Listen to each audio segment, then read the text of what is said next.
And Robert Budd. Good morning, Robert. Good morning, everyone. Free is a multi-service organization that was founded in 1977, and we're proudly celebrating our 41st year of service and proudly support almost 5,000 people throughout Long Island.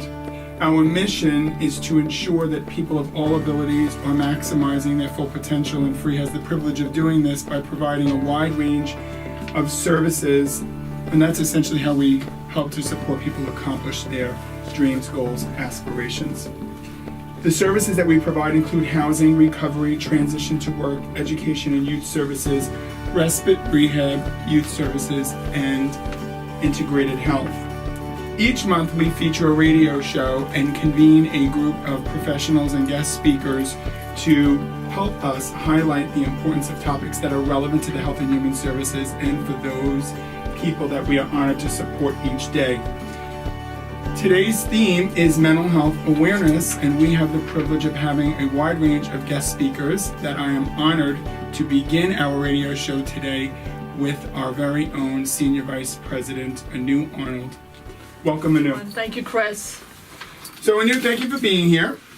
You have been at Free now for how many years? Over 15 years.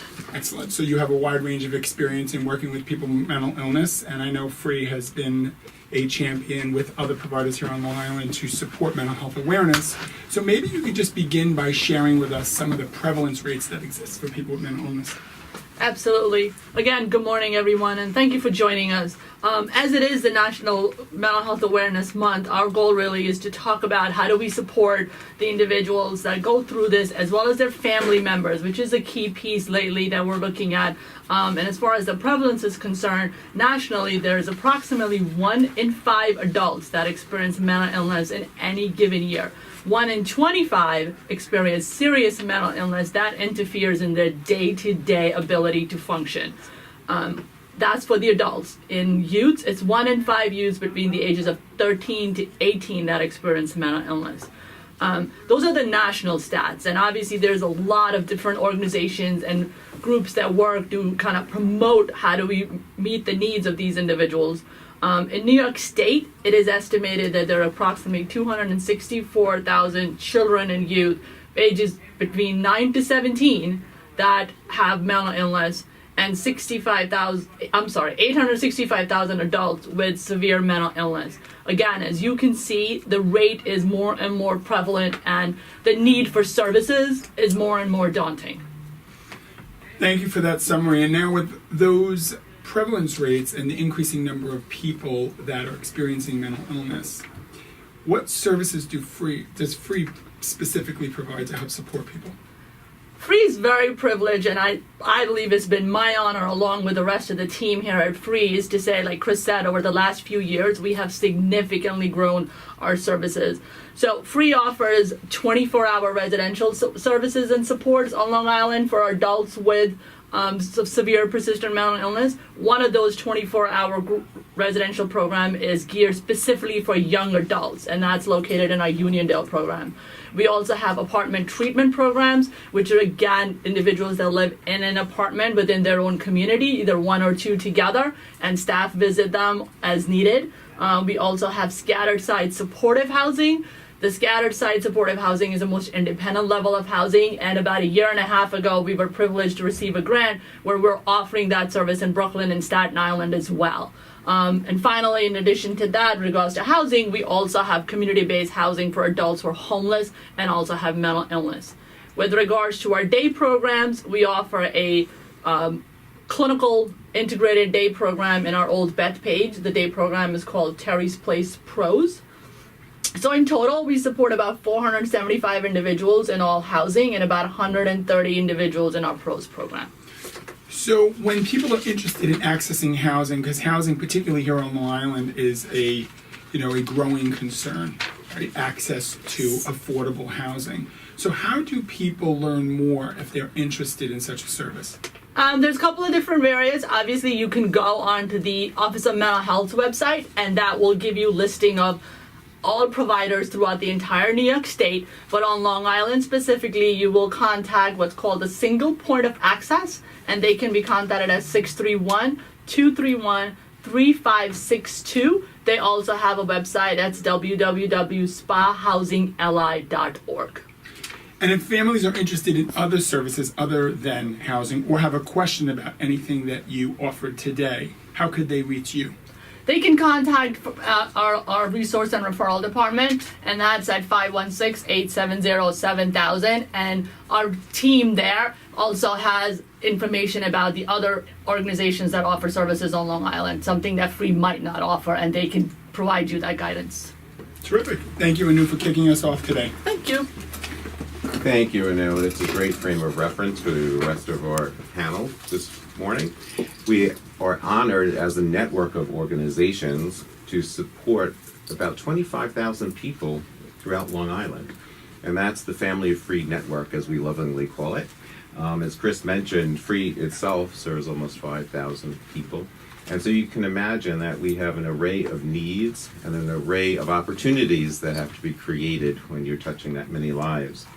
To help us understand the breadth of opportunities and what it's like to actually receive those supports and services and what it's like to provide them, we have our next panelist. So Maninder, we are thrilled for our radio audience. You cannot see Maninder's beautiful, warm, welcome smile, although if you log on the link, you'll be able to see that, right, Chris? We have to keep this fun. So, Maninder, why don't you share what PROS stands for, what the program is, and it's one of our specialty programs that we'd like to share with our audience to give you a sense of what it's like. Definitely. Good morning, and thank you for having me here today. The number one question I always get is, what does PROS stand for? And it's Personalized Recovery Orientated Services. It's a fancy name that really means that we work with our individuals on the goals that they want. So Terry's Place PROS is a wonderful resource to help individuals with mental illness reach their life goals. Terry's Place is certified by the New York State Office of Mental Health. We work with individuals 18 and older on a variety of personal goals, such as returning to work, school, volunteering, minimizing relapse, and connecting with their community. We provide a variety of services in primarily a group format to assist individuals in developing skills to move forward with their endeavors. At PROS, we have a diverse team to assist our individuals in creating a plan to reach and maintain their skills. Currently, we have licensed social workers, mental health counselors, art therapists, a peer specialist, cognitive remediation specialist, and 2 wonderful vocational counselors on staff. Our vocational counselors help individuals in all stages of their employment, from basic work readiness skills all the way to placement and ongoing support in the community. All services are based and designed on the needs and preferences of the individuals being served.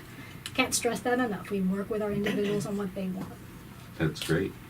And we have the pleasure of hearing from some of those wonderful counselors today. Nancy, I believe we're going to start with you, yes? Yes. Good morning, everyone. My name is Nancy Levey, and I'm a vocational counselor at Free PROS. It is my honor to know Francis Berberich. He is a remarkable young man I have come to know the past few years. He has overcome many challenges. In attending the PROS program, he has been able to attain his goals of getting a good job and returning to school for his college degree. He is also active in many extracurricular activities and community activities as well. He's a bright and motivated individual with a great personality and has been a role model to his peers. He's a true success story. Now I would like to introduce to you Francis. Hello everybody, my name is Francis, and I'd just like to take the time to tell you a little bit about my life and my success story.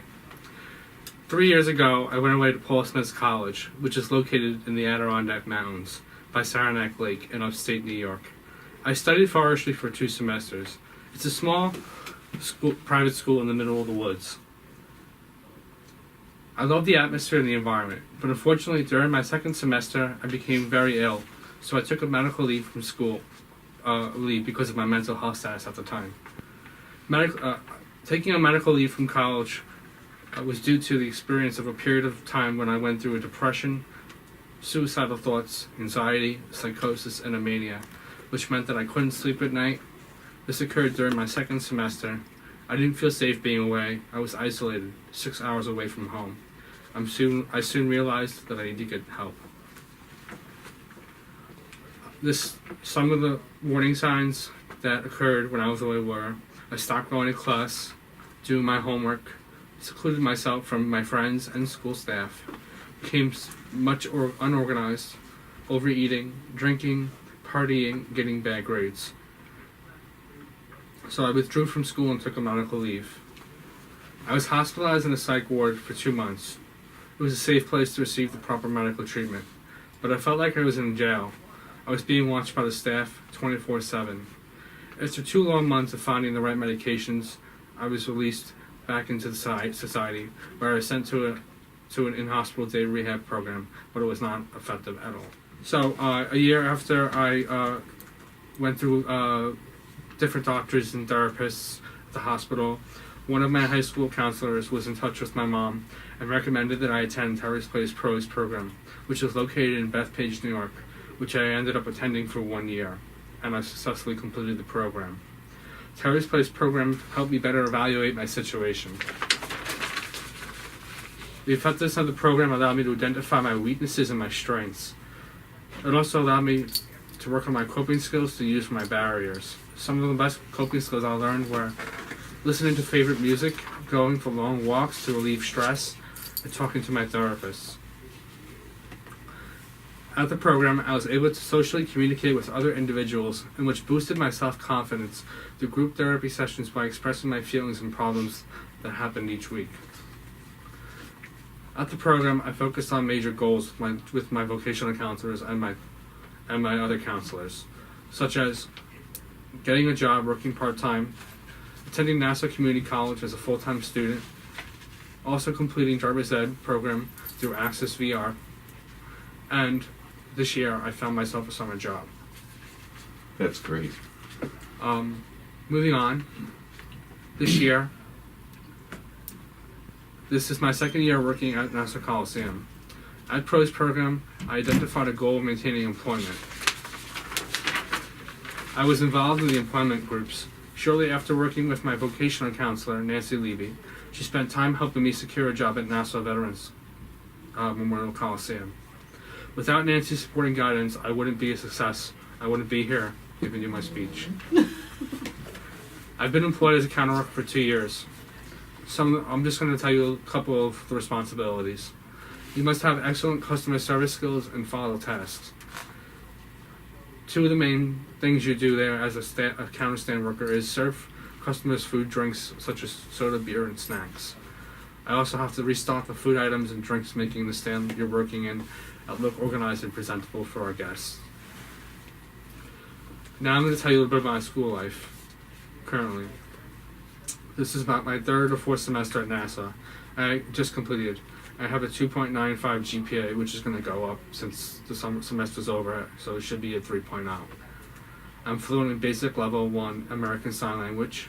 I'm active in many clubs like the Pride Club, and NIPERG, ASL Club, the Catholic Faith Club. 2 of my major accomplishments in life, that are things I'm working on, are working on completing my associate's degree in liberal arts, undeclared major right now.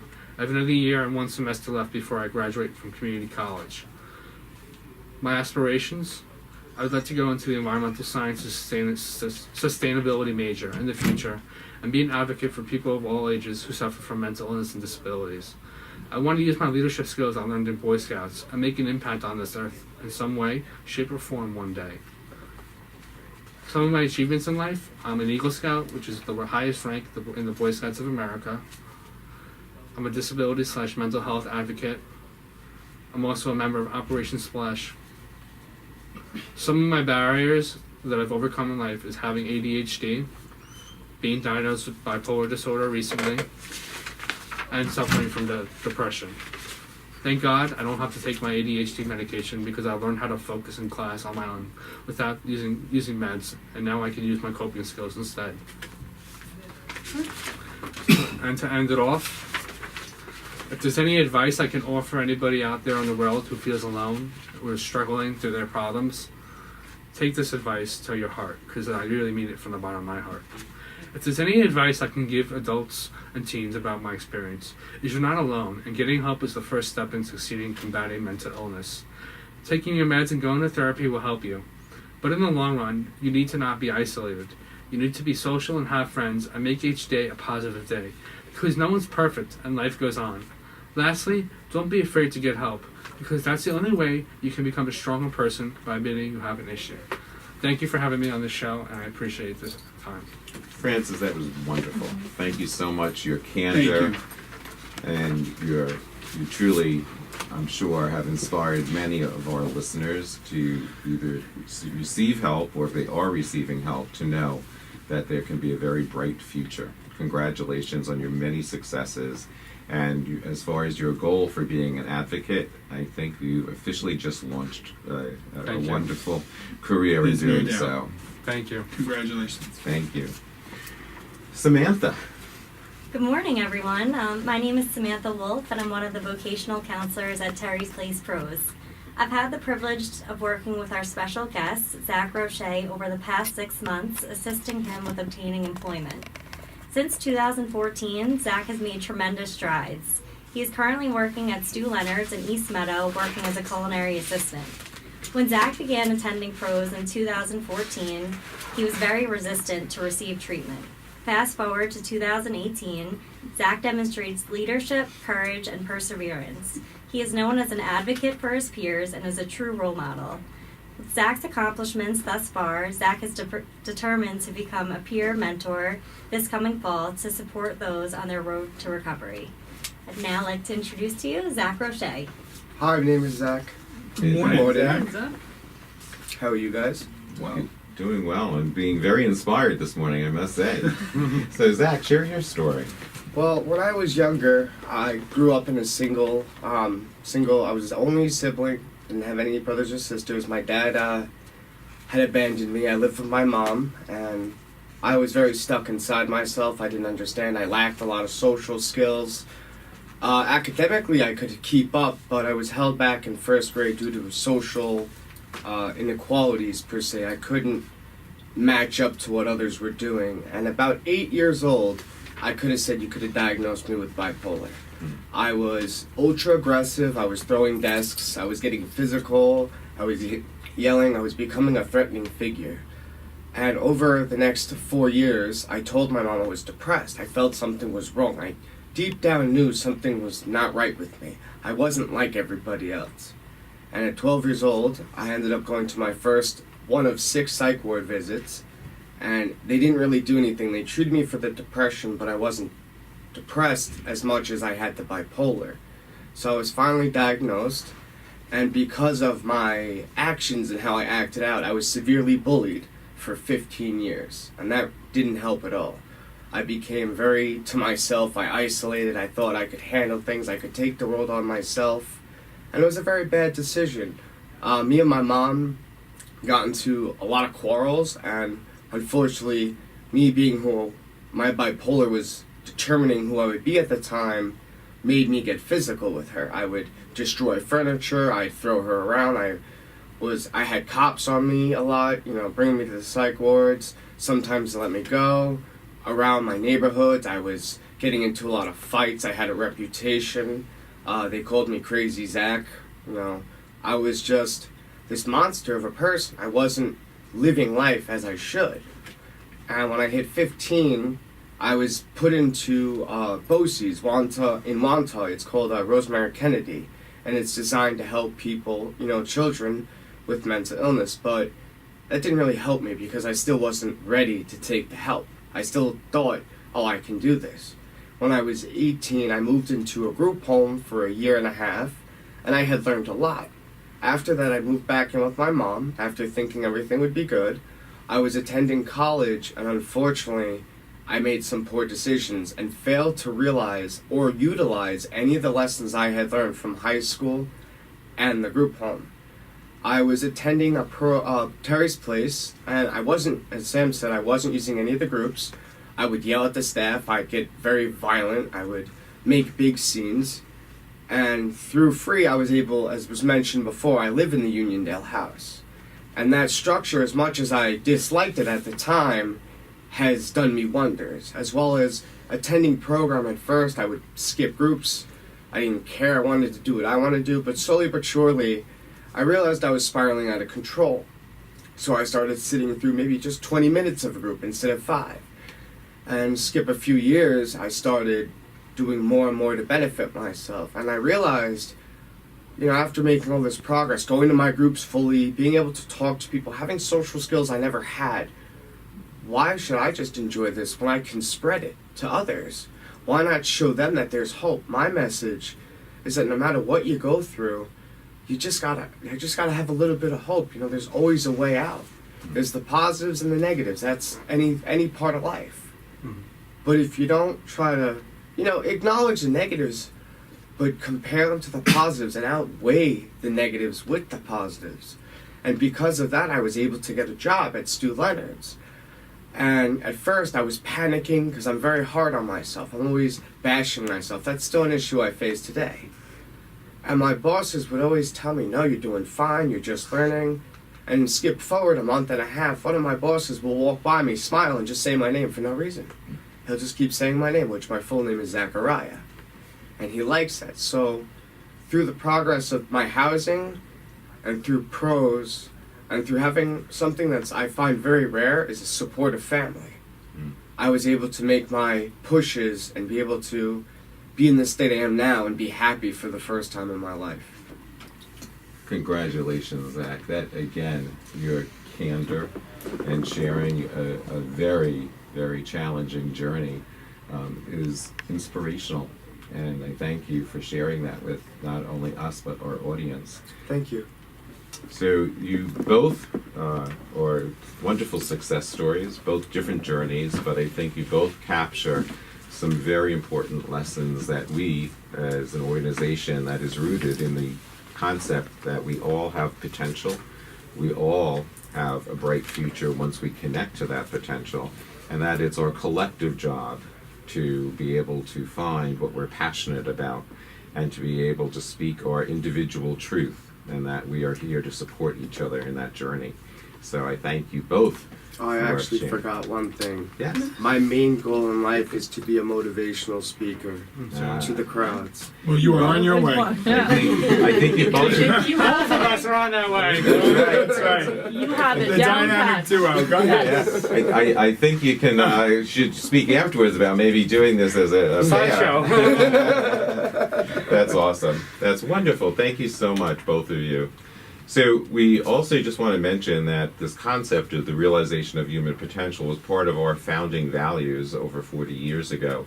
And it's wonderful to have some perspective of history and being able to see how it has evolved to today. And one of the things that you both described is that everything that we do today is truly integrated in the general community. And it is so important, and you both talked about the sense of isolation and the ability to be able to open up, to be able to connect to others in general community, and how important that is, and what a stepping stone that is for whether it's a residential program, a day service, a vocational, or a clinical program. So I think you have illustrated our core value and the principle of treatment so beautifully. Thank you. And I thank both of our wonderful vocational counselors. It's no surprise. Maybe it's the 4 of you who should do this. New opportunities on the horizon, my friends. Okay, thanks again to Zach and Francis for sharing their stories. You're truly an inspiration to all of us. Welcoming back a new Arnold. Hi there. A new Samantha and Zach touched a little bit on peer support. Can you just frame for us what a peer specialist is? Absolutely. I'm just gonna quickly. I have seen both of you grow over the last 4 or 5 years in pros, and I cannot tell you how proud I am. And you truly are an inspiration to everybody around you. So please keep up the good work. On that note, the peer specialist, very similar to what Zach just mentioned, it is someone who has significant life-altering experience. It is also sometimes called as somebody with lived experience.